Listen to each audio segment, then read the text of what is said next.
Tonight, we invoke the rare option of making our final word our first word. And a joint one it is, because collectively, we are as alarmed as the magistrate was earlier today with what she described as a, quote, well-choreographed acquittal. And in the most objective terms, legal or otherwise, there cannot be a better summing up of the circus that the Aror Kimwarer case has been.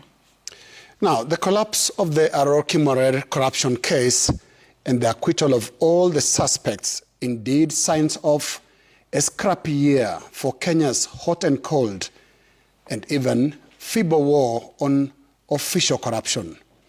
The Aror Kimwarer corruption case, which had begun with the promise of fire and brimstone, has ended in a whimper and is on course to enter history books as the grandest prosecutorial disaster in Kenya. From numbers to optics, the collapse of the Aror Kimwarer case becomes another signature catastrophe for public accountability and the so-called war on official corruption. All 9 suspects, including former Treasury CS Henry Rotich, were set free in what the court described as a well-choreographed acquittal. The court observed that on aggregate, the prosecution failed to prosecute its own case. The magistrate, in her stinging judgment, said, and I quote, "All the accused persons in this case are hereby acquitted under Section 210 due to lack of evidence as a result of the reckless dereliction of duty by the prosecution," end quote. She didn't stop there. In fact, she further called out the prosecution for what she termed a carefully choreographed acquittal. The court outlined how the prosecution plotted its own downfall. Out of a total of 41 witnesses, the prosecution only called up and led 8 witnesses through their testimony. In her judgment, Magistrate Eunice Nyutu found that the prosecution failed to table evidence that there was no procurement done for the construction of the 2 dams. She also faulted the prosecution for failing to show that the 9 accused failed to follow procurement laws. Folks, the court went further. It has called for the need to check the conduct of the Office of the Director of Public Prosecutions for seemingly commencing cases that it apparently has no intention to pursue to conclusion. The magistrate's observations have been consistent. In September, she declined to adjourn the case by people she called, quote, faceless officers, seeking an adjournment leading to what she called the waste of precious judicial time. At the time, she directed the prosecutor to continue with the case. And even after being compelled to do so by the court, the prosecutor did not pose any questions to the 4 witnesses who had in fact been brought to court under a warrant of arrest. Over 10 witnesses were discharged that month without giving testimony in court. In fact, even former Agriculture CS Peter Munya did not testify, as the prosecution had no questions for him. Reason? The prosecutors were waiting for the new DPP to be sworn in and give fresh instructions. The twists and turns of this case just kept coming. In a rather odd application in the same month, the DPP asked the magistrate to recuse herself from the case. She declined outright. With several such peculiar developments in the trial, it comes as no surprise that the magistrate today declared that her ruling shall be placed before the Attorney General and the National Council of Administrative Justice with a view of sparking a conversation on legal reforms around this issue. And a judicial review of the Aror Kimwarer case in totality would be a much welcome prospect. And what is that review? What if that review also touches on the ODPP's handling of previous similar high-level cases? In November last year, for instance, the Director of Public Prosecutions withdrew charges against the Deputy President, after the investigating authorities claimed that they were still conducting investigations.